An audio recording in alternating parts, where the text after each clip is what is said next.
I'm sorry. I'm sorry to each one of you. I'm sorry po. Enzo Recto, kalaban ang katiwalian at kasinungalingan, kakampi sa katotohanan at kabutihan. How would you consider yourself? Smart, average, or stupid? Nasa average lang po ako Average. pagkatao, Your Honor. Correct. Just like millions and millions and millions of Filipinos. Good. Normal. Kasi sa isang normal na tao, kapag siya'y binigyan bilang isang SDO tulad sa inyo ng listahang pangalan ng mga informants na bilat, pagong at pusa, papalag ka. Ano ba to? Kernel, mukhang hindi ata tama to. Bastusan na to. Di po ba? Para sa normal na tao. Am I right? Nag-rely po ako sa sinabmit po sa akin ng security officer, Your Honor. Kaya nga po, bilang isang normal na tao, ulitin ko, pag nakakita kayo ng ganong pangalan, bilat, pagong, pusa, etc. Belat. Okay, belat, same. Magugulat ka, di ba? Magugulat Hindi, sa po. Bisaya, yung pronunciation yan eh. Sa Tagalog, belat, sa Bisaya, bilat yun eh. Kasi yung I nagiging I eh. Bisaya din kasi ako eh. With the permission of Senator Judge Tulfo, Chair would like to remind the gallery to kindly maintain silence during these proceedings. You may proceed, sir. Kasi isa pa po, Madam Witness, meron akong kopya dito na kung saan maraming pangalan ng mga informant at iisa lang po yung pirma. So if you're a normal or average person, papalag ka na naman. Teka muna, Kernel, bakit ganito? Bastusan na to, lokohan to. Yung iba-ibang mga pangalan pero isa lang po yung pirma. Hindi ko nagtaka. Piniripay ko po yon si Colonel La Chica, Your Honor. At ang sagot naman niya sa akin, Ma'am Gina, those are sensitive information, Ma'am Gina. At saka, confidential in nature po yon. So naniwala kayo sa sinabi niya na confidential nature kahit na isa lang signature sa napakaraming pangalan. So Kasi you siya took his po, word for it. kasi siya po ang nag-implement sa mga confidential activities, Your Honor, on the grounds. Siya po ang inatasan na mag-implement. Siya ang implementor po, Your Honor. So for me, in this case, you're stupid in the name of blind loyalty.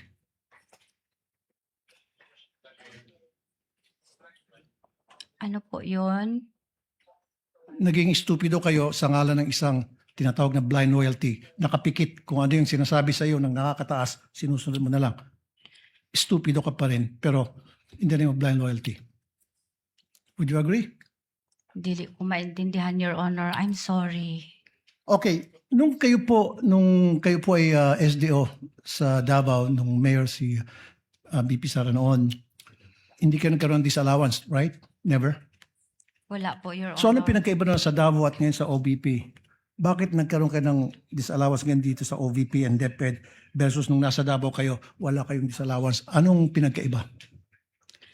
Ang maalala ko lang, Your Honor, sa Davao po, doon po sa mag-submit po kami ng accomplishment report doon po sa DILG, hindi po sa Office of the Vice President, hindi po sa Office of the President, sa Senate at saka sa HOR, Your Honor. So nung panahon po sa Davao, meron ba mga pangalan Piatos? Meron ba mga pangalan mga Belat, Pagong, Pusa, etc.? Hindi ko ma-remember, Your Honor. Hindi All ko of a sudden, maalala. hindi mo na maalaala. And Hindi how ko long? maalala, Your Hindi mo na Honor. maalaala. And yet 6 years ka naging SDO doon. Hindi ko maalala, Your Honor.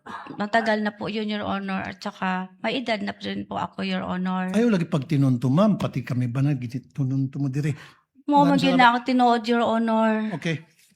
Salamat po, Mr. Presiding Officer.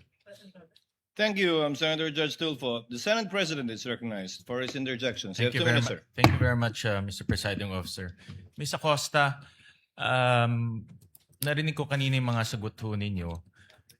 Bilang isang accountable officer, paano nyo masisigurado o paano nyo masisiguro sa taong bayan na yung perang ibinigay nyo kay Colonel La Chica ay hindi nabulsa o hindi nakorap?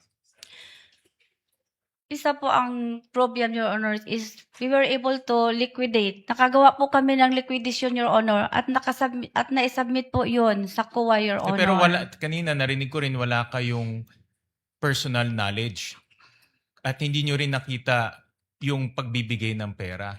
Paano nyo malalaman kung pumunta sa bulsa niya yung pera o hindi? Your Honor, Kung wala kayong personal knowledge, wala kayong direktang nandoon, Your Honor, nagbigay po sa akin ang security officer namin na si Colonel Lachica ng fund utilization paano report, kung Your yung fund Honor. utilization report ay peke, dinoktor? Wala kayo doon bilang accountable officer. May pirma po niya, Your Honor. Kahit na may perma niya, dapat nandoon kayo bilang accountable officer. Ang trabaho ng accountable officer ay maging accountable sa pera. Bakit buo ang tiwala ninyo kay Lachica Colonel Lachica na hindi niya ibubulsa yung pera? Buo po ang tiwala ko kay Colonel Lachica, Your Honor, kasi unang-una, siya po ang gidesignate ni Vice President Sara, Your Honor, na Security Officer of the Office of the Vice President. Siya din po ang aming commanding officer ng Vice Presidential Security Protection Group, Your Honor. Pero hindi ibig sabihin na siya ang pwedeng mag-disperse. Siya lang ang humahawak ng security information. Siya din po ang nag-implement, Your Honor, sa mga programa po na under po ng confidential fund kasi siya po ang expert to, Your Honor. Doon sa ground po, Your Honor. Siya po ang may alam, Your Honor. Kanina narinig ko rin na sinabi nyo, nagtanong kayo, nag-verify kay Colonel Lachica. Hindi nyo ba sinumbong o nagsabi kay VP Sara na baka may problema itong pagbibigay ng pera kay Lachica dahil ang sagot niya lang sa inyo ay confidential information o security? Hindi ba kayo nagsabi kay VP Sara na baka magka-problema ako bilang accountable officer? Hindi po ako nagsabi kay Ma'am VP Sara, Your Honor, kasi unang-una po, siya po ang nagbigay ng office order po na si Colonel Lachica ay gawin niyang security officer, Your Honor, po of the Vice President Office, Your Honor. So kahit na mayroong problema, tinanggap nyo at binigay nyo pa rin yung pera kay Lachica at tinanggap nyo na lang yung sagot niya? Wala naman po ako na-encounter na problema, Your Honor, kasi nakasubmit po kami ng liquidation, Your Honor, doon sa COA, Your Honor. Doon sa 4 na quarters, 4 na beses sinabihan kayo ni VP Sara na ibigay kay Colonel Lachica yung pera? Once lang po siya nagsabi sa akin, Your Honor. Yung last quarter of 2022. Na pag ma-encash ko ang pera, Your Honor. In 3 quarters, sino nagsabi sa inyong ibigay kay Colonel Lachica?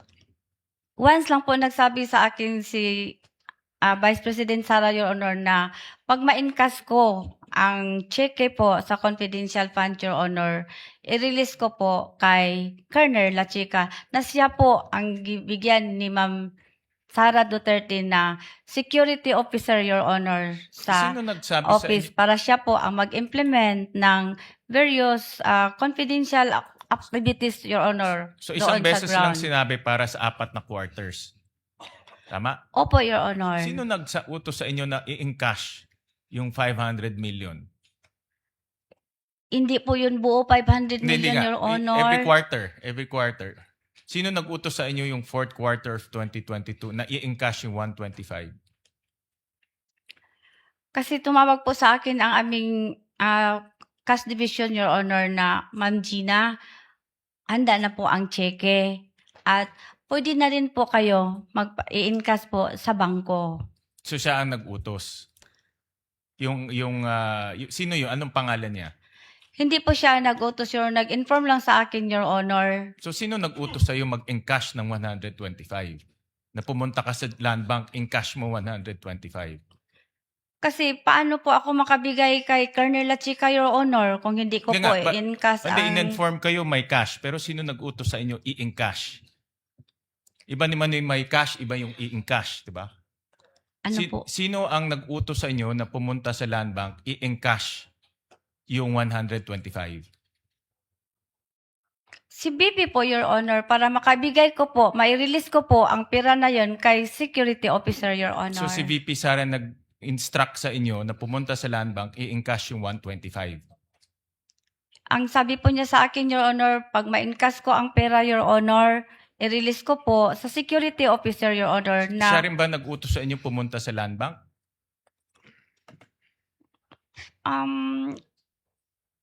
basta yun po, paano ko po ma-encash, paano ko po maibigay ang pera, Your Honor, kung hindi po ako magpunta sa land bank, Your Honor? Yung, Paano ko po ibigay Di- ang cash doon sa security officer, Your Honor, na sinabi ni Ma'am BP na pag ma-encash ko, ibigay ko sa kanya, kung hindi po ako magpunta sa bangko, Your Honor, para ipa-encash ang naintindihan ko, cheque ang po. tanong ko is, sino ang nag-utos sa inyo pumunta sa land bank para mag-encash? Yun, ganun kasimple lang. Sino ang tumawag sa inyo, nagsabi sa inyo, punta ka sa land bank, encash mo yung 125? Ang pagsabi po sa akin, Your Honor, yung sa cash division namin, ganito po, Your Honor, Ma'am Gina, handa na po ang cheque. At pwede na din po kayo magpunta sa bangko.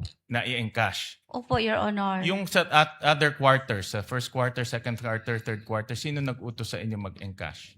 Ganun pa din, Your Honor, ang sabi ng cash division namin, Your Honor, na pag naala ang cheque, pag meron na ang cheque, magtawag sila sa ako, Your Honor, Ma'am Gina, pwede na po makuha ang cheque at pwede na po kayo magpunta sa bangko, Your Honor. Thank you very much, Mr. Presiding Officer. Thank you.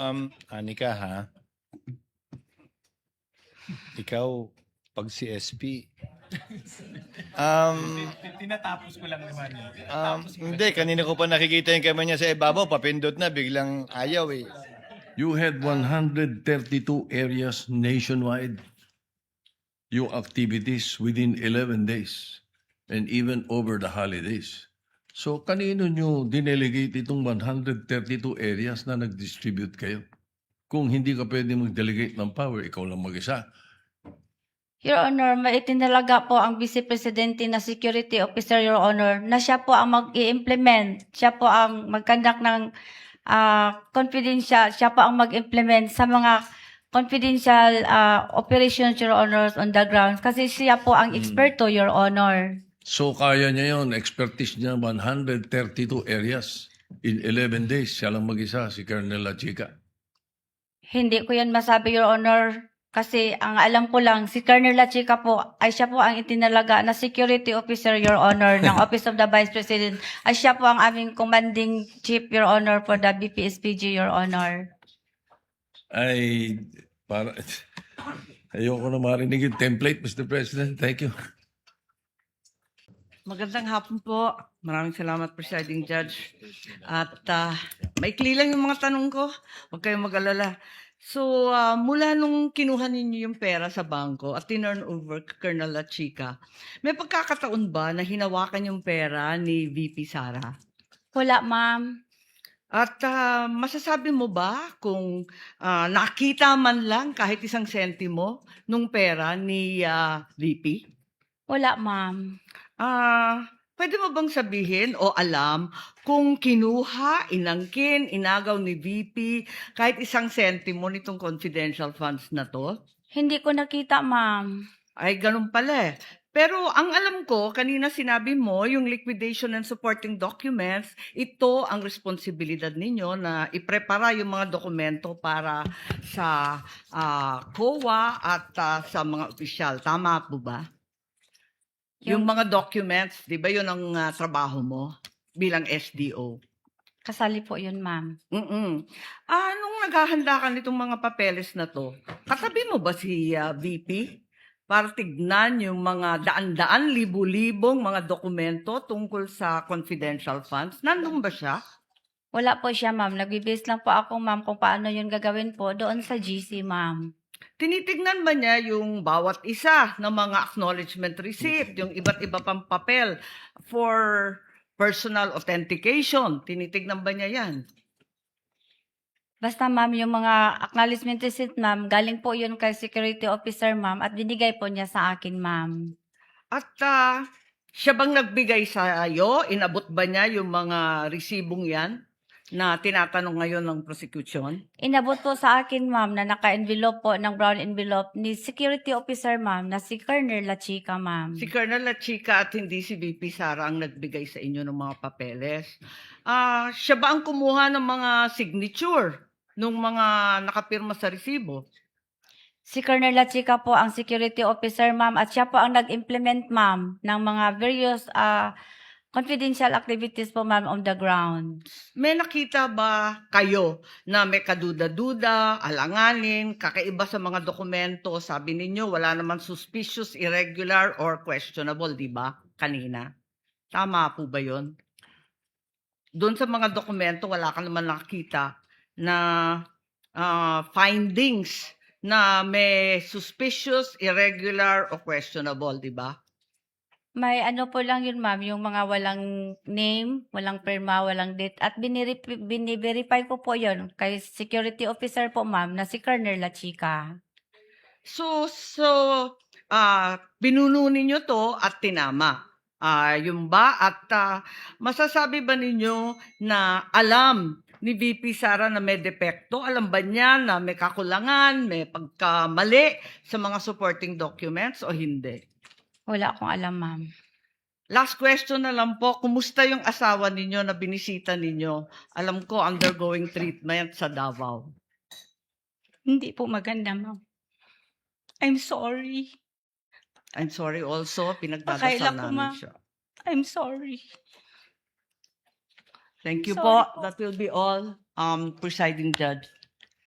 Bunyog, bunyog, halikan na kasama ka. Bunyog, kapag buklod ay may pag-asa.